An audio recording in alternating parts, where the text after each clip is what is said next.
Welcome, book nerds, to today's episode of the podcast.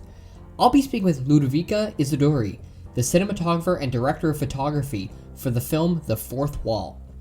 In this film, Chloe is a serious actress who spent her life on the stage of Paris. The result? She's been chipped down into a product of the scrutiny and unfair politics that infects the entertainment industry. Doomed to star in one last performance of Shakespeare's A Midsummer Night's Dream, Chloe fights for her moment in the spotlight among the self-serving newcomers with whom she is forced to share the stage with. Let's get to it and hear more about this film and what it took to make it.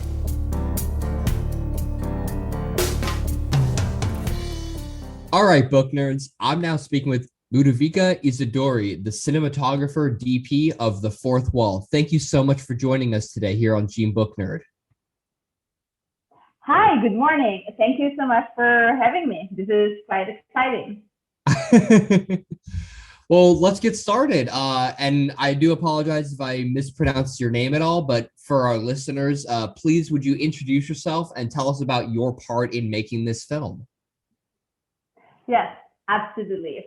First of all, good call on my name, which is LUDOVICA Isidori. Your pronunciation was perfect. And to the listener, I apologize. This is my first podcast, so please bear with me.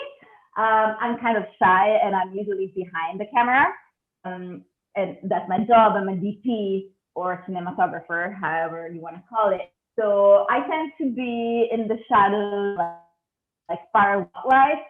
So, being interviewed or like being the guest, like having attention on me, it's something kind of new.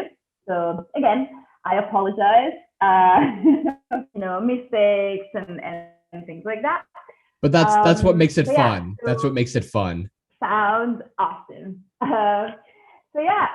Basically, so as I said, I'm a director of photography, and I was the director of photography for The Fourth Wall, the short movie from Chelsea Bowley, and my job consists in translating the story and the story that is on paper onto the screen. And basically, I heard someone saying once that like we are a mix between a manager, a therapist, and a painter, an artist, which I think is quite a good definition because the side of therapist is because you are the person the director talks to the most, the person the director confides in and with, and we're the go-to. If the director has a vision, a question, a doubt, a fear, or an excitement, they should come to us. And we should be there, able to understand them, to listen to them, and also to translate in their mind. That sometimes is described in this way, but we still need to understand that and give it form, on the screen. The other side, we are managed because once we are on set, we have to lead a team of people. That can be very small. It can be a few people, and it can become very, very large, like 10, 20, 30 people that work with lighting, with camera tools, with cameras, and it's I think one of the best part of our job because it's very tricky to find a balance between leading somebody and encouraging them and trusting them, but at the same time making sure that they deliver and that they do help you in achieving the vision. And then the last one, as I said, is like being an artist, because I think our ego is quite big as the ego of anyone working in the film industry. And, it's kind of cool to be like, yeah, I'm also an artist. I have my creative input. It's part of the movie. It's what makes the movie better. It's just something cool to think about. Oh, absolutely. So how large was the the filmmaking team? How many cameras did you have on set when you were making this film? Was it just you and someone handling like the pulling focus, or did you have multiple camera operators? How big was that team? So it was actually quite small. My camera team, we had, like we had a Steadicam operator. I operate everything else, like the handheld part of the movie. And then we had a first AC and a second AC, which is, quite a regular team for shorts, for indie shorts. And then on the lighting side, we had four lighting and electric, not just the electric part. We had 4 or 5 people depending on the days. It was quite a standard size. I think a little some shorts that I've been working on where sometimes you end up having just like 2 or 3 people in electric. But we were also shooting in a theater. And so, there were a couple of scenes that are some work because the space was big and, you're working with like older places and like really, really high ceiling. And so, some construction were required. Oh, for sure. How long was the filming process? So when you first got on got on set and you were filming the very first shot to when the filming was a wrap. Because I mean, a lot of times people think of, long feature, hour and a half, 2 hour films, and those are, months and months and sometimes even a year of filming. And short films, sometimes people think are like, oh, you filmed for 2 days and you called it a day. Sometimes they're done in a single day. I'm curious, how long was the filming process for this short film? So I think one of the best quality of the entire process was that for once we actually had time, which is quite a rarity movie because yes, as you said, a lot of the shorts I've been working on, they end up being like 2 days, 3 at the most. For the first wall, we had 4 days of shooting, 4 full days of shooting plus a half day. But most important, we had a full week of prep in Paris in the theater. And Oh, that wow. was, yes, that was like phenomenal. It felt like, we were big shots, like Hollywood people like coming to Paris and, uh, you know. There are worse places But to film, I think. Worse places to film in the world than Paris. yes, absolutely. But yeah, no, I think that's what made a huge difference because literally for a week, the theater became our production office, quite a fancy and beautiful one.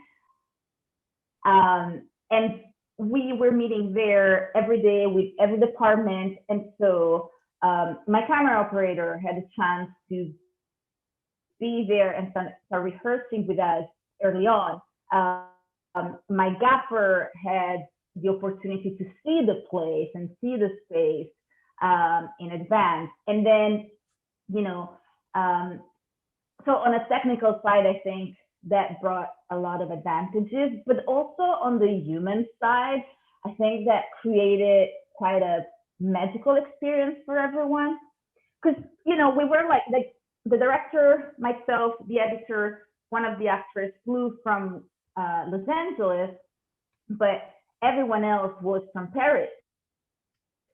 And even though, most people spoke English, we were still strangers in a way. And so I think that the fact that we could share breakfast and coffee every morning and just like chit chat about, the world and then spend 8, 9, 10 hours together to just like prep the movie, create the universe, and then obviously, because it's Paris, wrap the day, go out to a bistro, and have a glass of wine all together.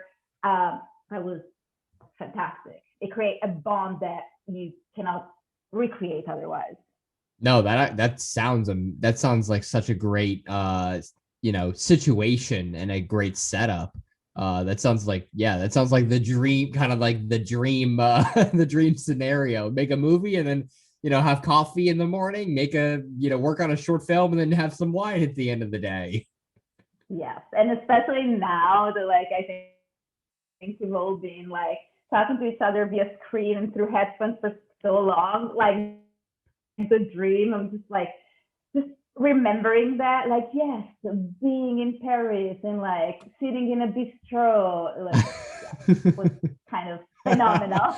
I miss those days of filming and then being going out for drinks and just eating food and having fun afterwards. It's like, when can we get back to that?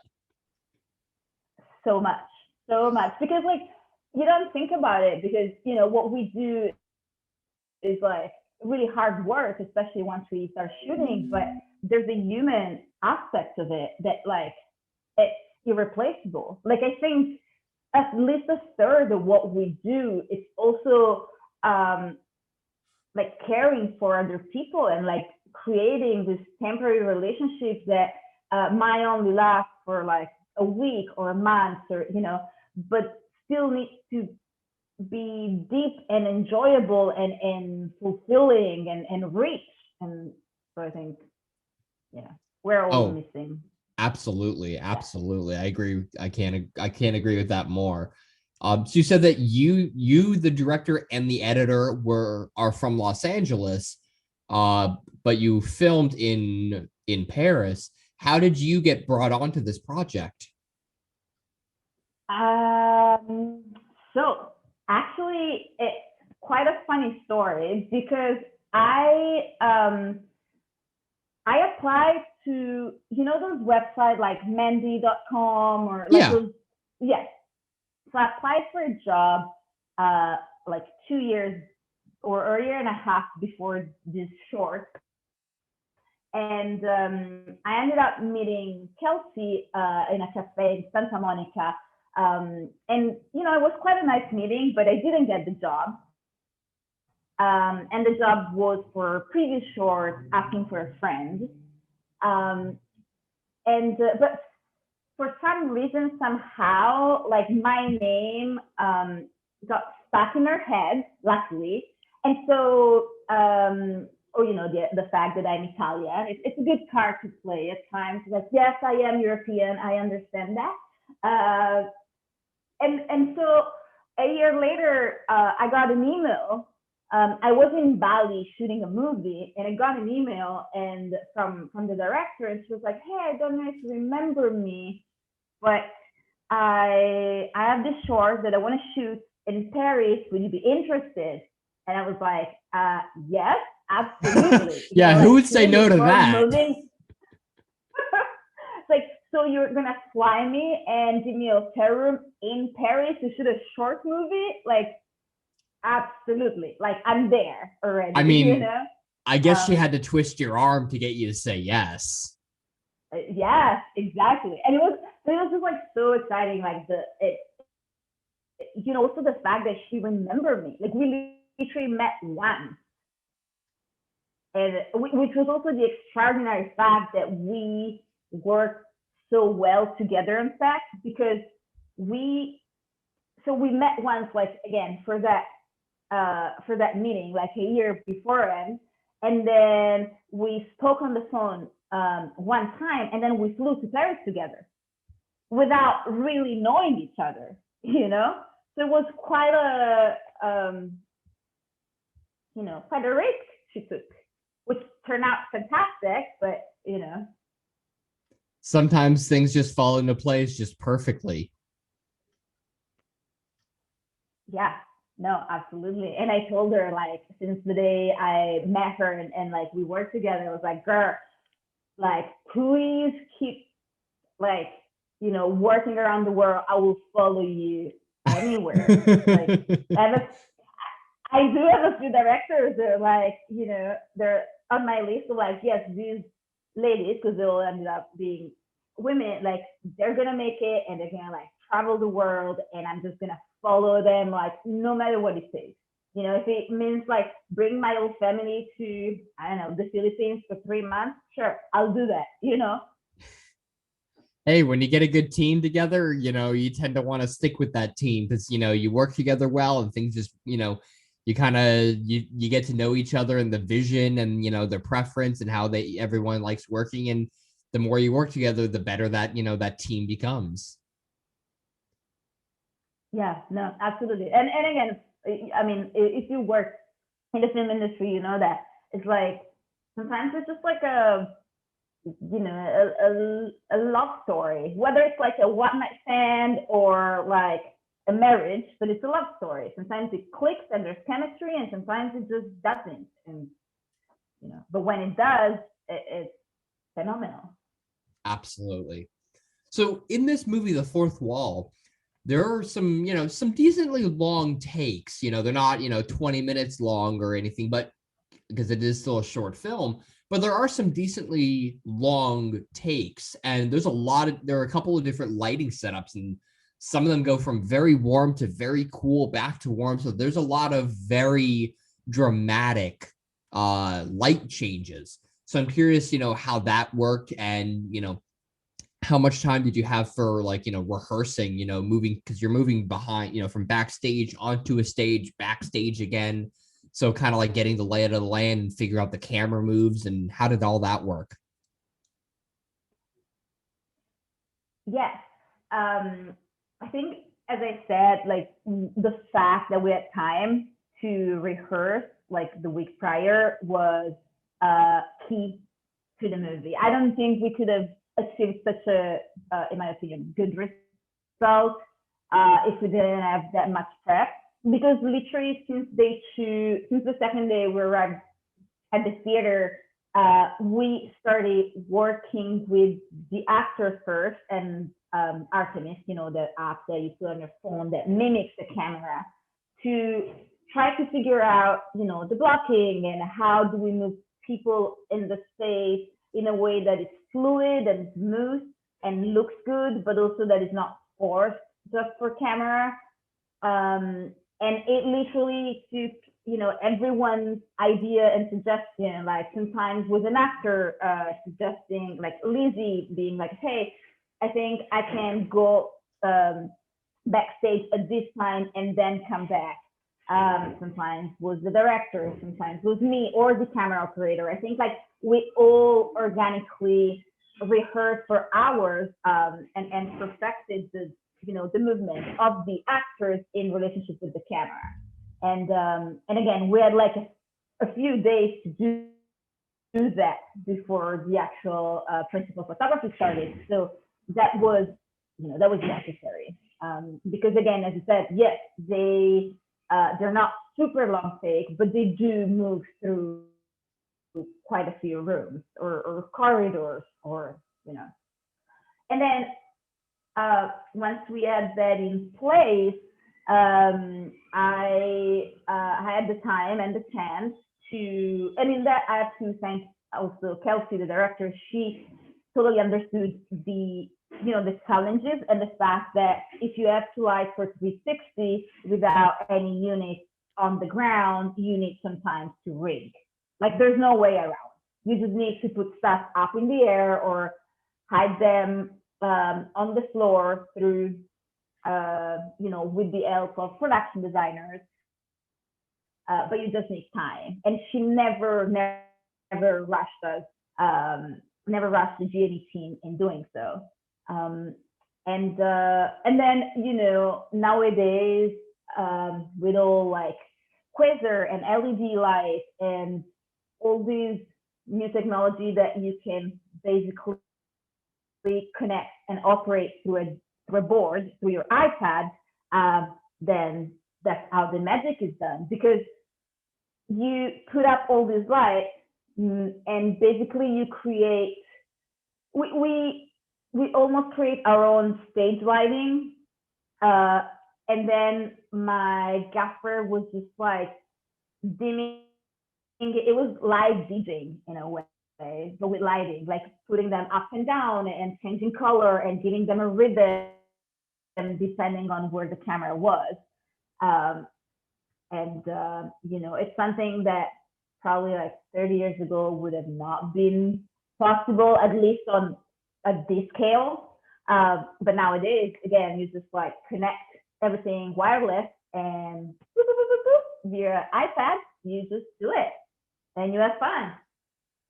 Absolutely. Technology and lighting technology has definitely has definitely come a long way in the past, even just several years. Like you said, with quasar lights, you just, some of them are completely battery operated, wireless. You just plug them on the wall and you're pretty much can set it to any color temperature, any, tint or, anything you want, and boom, you got lighting. Yeah, and it's amazing. And I think it's like also gives some freedom because you come up with an idea or a concept, and like I was talking with my gaffer, and it was like, okay, so I imagine like for instance, I want the backstage to be blue, which is this mix of like it can resemble like the black light, or it can resemble this sort of like underwater world where everything is muffled and like there's a different rhythm, like things exist and happen, but do you really see them? Like it almost like a different world. And something as simple as like finding the perfect color. Like we literally spend time just like looking at monitor and like adding some yellow, and then it's like, oh no, this is cyan. Okay, let's add some magenta, and like and everything happened in real life, and you can see that happening like in front of your eyes, like right away. And that was also super important. Sorry for jumping, but for makeup and costumes, because they had quite elaborate makeup, and we wanted to make sure that like our color choice was affecting, because it obviously affects the makeup, but it wasn't like masking it. And so, you had all of a sudden you have like me and the gaffer and the makeup artist and like 4 or 5 people all at monitor, like playing with lighting and fine tuning it, and it's magical, and it's a lot of fun. And sometimes, it's those moments where you're like wondering, it's like, is this really my job? Do I like get paid to do this? Because this is like it's awesome. It's like so fun. Well, I mean, just hearing that you talk about, being on stage and, playing around the lighting. It's funny that you say it, because I'm like, again, as a filmmaker myself, I'm just thinking to myself, like, man, just like, setting up lights and playing around with the color and the composition and the blah. I'm like, that sounds, I'm in my head. I'm just like, man, that sounds like such a fun time. Yeah, I like, and I think that's like why I love my job, because there's time where it's like pure creativity, and it's not just yours. It's really this coming together of like the different ideas and different inputs and suggestions, and all of a sudden like you have layers of complexity that create this world, and everyone is just there to contribute and have fun together, and that's really what it is. Absolutely. So, looking at the film and, the lighting that was involved and everything, it does take place, as we've said, multiple times, in the theater. And, not everything is like super bright, because, when you're watching a play or, something in the theater, it's typically pretty dark. How did you handle, because, obviously technology and cameras, not every camera is great in, low light situations. And there are a decent amount, even though, like I said, there is lighting, it is still, very moody, very dark, because you're supposed to be backstage during the play. What cameras and, lenses did you choose to film this? Because again, you must have had a decent pretty good low light camera for filming. So it's funny you mention it, because that's actually one of the things we were discussing with the director, because originally she came to me and she was like, hey, I'd love to shoot anamorphic. And, and the more we discussed, the more it's like, nowadays, any like top level camera, like we shot, so to answer, we end up shooting with the Alexa Mini LS with Cook S7. Okay. So and our original idea was to shoot just with like the Alexa Mini and possibly with anamorphic. But then the more we talked, the more we realized that, you know, anamorphic lenses require more lighting. And with the amount of movement that was there, my focus puller would have hated me, which she ended up doing anyway, because shooting large format wide open doesn't make it any easier. But you know, that was one of the considerations. And then this camera rental in Paris, for some really strange reason, came back to us and they were like, hey, listen, I know you guys asked for the Alexa Mini, but we have the Mini LF that is available. Would you be interested with Cook S7? Would you be interested in, you know, trying it, and if you like it, using it? And I was like, yeah. It's quite rare. Yeah, like, again, who's gonna turn down using the Alexa, you know, Mini LF? Exactly. And it was like, it, you know, it doesn't happen in America that like with a relatively small budget, the rental house comes back to you and they're like, hey, I know you have this budget, so would you like to actually use the more expensive camera? and and also, you know, we were at some interview, we look at some of the movies that were shot with the LF, and also the, you know, the Cook lenses, no matter the model, with, you know, they're very famous to have this like creamy, soft roll off, and to be quite beautiful on portrait and skin. And they were very fast. They had a very small close focus, which allowed us to be basically on like in like very close, very, very, very close to the actress, like uncomfortably close to the actress, which was, you know, when Lizzie walked into the hallway and it's red and she's like completely losing her mind. That was always in our design, like the fact to be like almost distorting her face, being like so close to her that she's almost like entering the lens. It's almost disturbing. She's almost too present. And the lenses ended up like they allow us to do that. And so, and I co-own an Alexa Mini, so I've been shooting on Alexa for, you know, 3, 4, 5 years. If I can shoot that, I use that. Also because you can push it. You know, you can push ISO to like 1250 or 1600 and, you know, help with low light and still have a beautiful image. And so that was their choice, you know.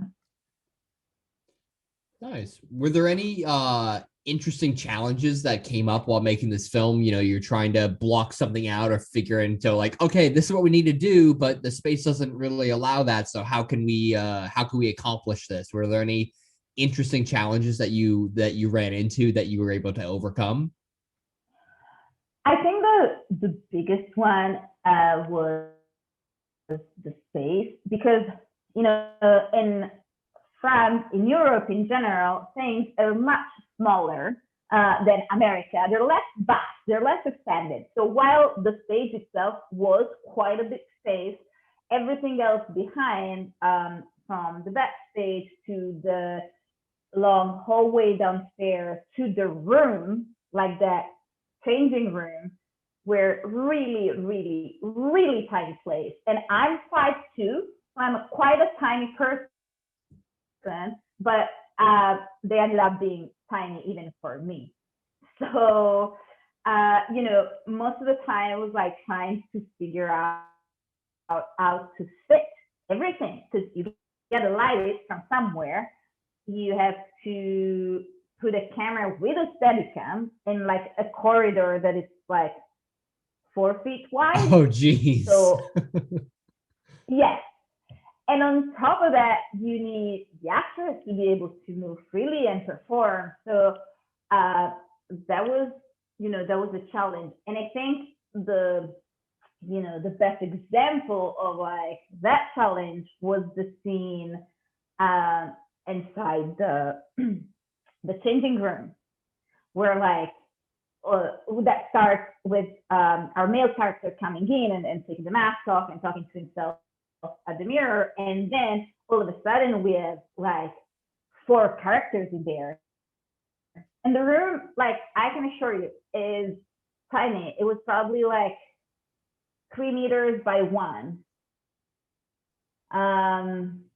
You guys can do the conversion and see, but it's a really really small room, and the whole idea behind this the whole concept behind the movie was like trying to make everything as one take, like every scene or every environment sort of like in a oneer, and so the blocking of it requires some work, because all of a sudden, and because obviously on top of the room being small and having people that keep coming in and out, there's also a mirror in there, and and then because the walls are like concrete or bricks, but they're very thick, the signal doesn't arrive outside.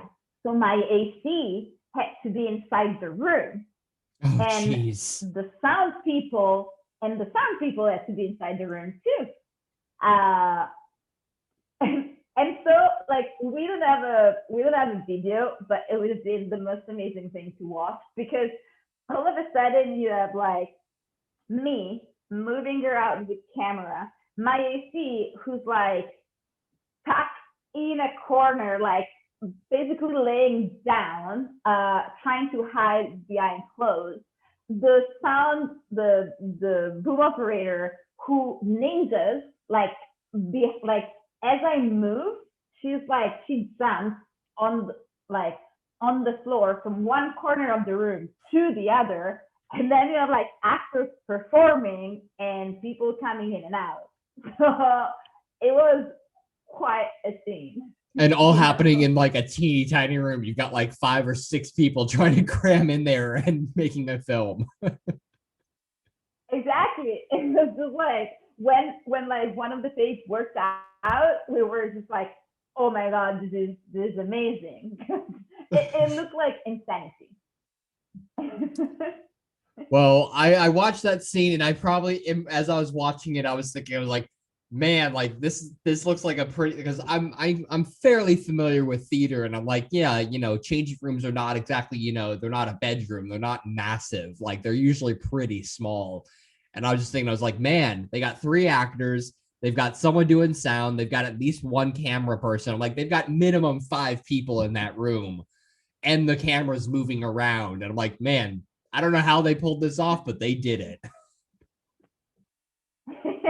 Yeah, it was really fun, because I think that's like one of the situations where like you can get incredibly frustrated if you take it the wrong way, because there's so many elements that need to like fall into places.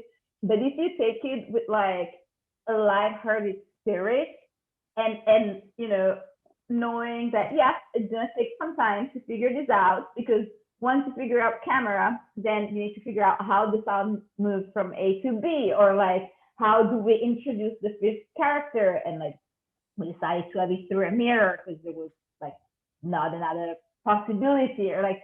But I think if you approach it on the with the right spirit, and almost as like an enigma or like a quiz, you're like, okay, how do we solve this collectively? Then it becomes a lot of fun, and when it works out, it's just so rewarding.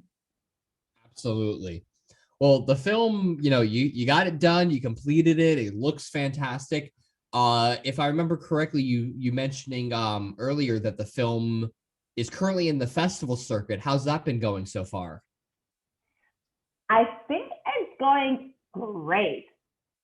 It went to a whole lot of festivals already. We went to Ollie Short, and they won Best Horror, which is pretty great. They won a whole lot of like Best Director, Best Short, Best screenplay across the world. I think next week or this week. Sorry, I'm terrible with schedule and dates. But I think it's about to screen at the Manchester Film Festival in the UK. And I think the Kelsey has in mind to like keep it on for a little bit longer, and and then probably put it online, which we'll be happy to share with the world, because the festivals are fantastic, but the final goal is just for people to watch what you do. It's just like, yeah, please watch and enjoy. 14 minutes of pure craziness in Technicolor and rave music. Oh, the music was really well done. The music was it really brought another level to the film.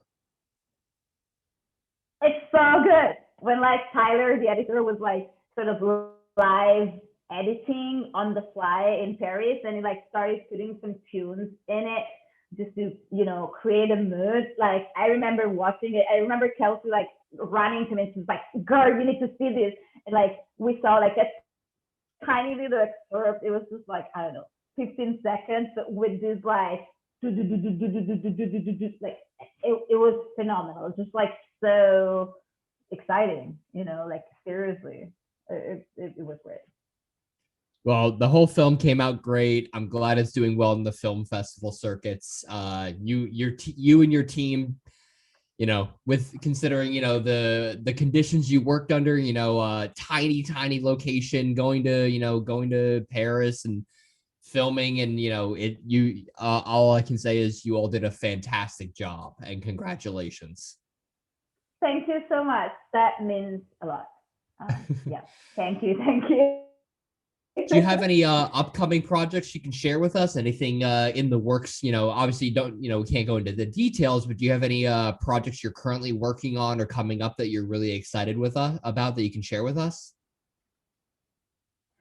I don't know what the future holds, because in indie things are always up in the air until the last minute. I know Kelsey has a few things coming up, and that we started talking about. So I'd love to work with her again as soon as possible. I just wrapped a horror feature in Binghamton, New York, which is like a tiny town in the middle of nowhere. But the team and the director was really, really great. So it's an indie feature, so it might take, I don't know, like 6 months to start going out and about, but I'm very excited. It's very different tone, much more muted, but still quite creepy, with that level of like uneasiness that goes under your skin. And it's funny because I never thought of myself as like someone who would end up shooting a lot of horror, but I have to admit that especially recently, and especially in the indie world, I think the horror genre has expanded to this new like box that is like so complex and diverse, and that you can use basically any style to discuss things that are actually very relevant, which I think in a way was also what it started as, like something where you can be subversive and you can talk about subversive topics just because it's not mainstream. And so, you can disguise like really important social topics under like, I don't know, blood and funny color and creative choices. So awesome. Well, thank you so much for joining us here on JeanBookNerd. Really appreciate it. Great short film. You and your team did a phenomenal job, and congratulations. Thank you so much. Thank you for having me. Thanks everyone. This was super exciting, and thank you again. That's all for now, book nerds.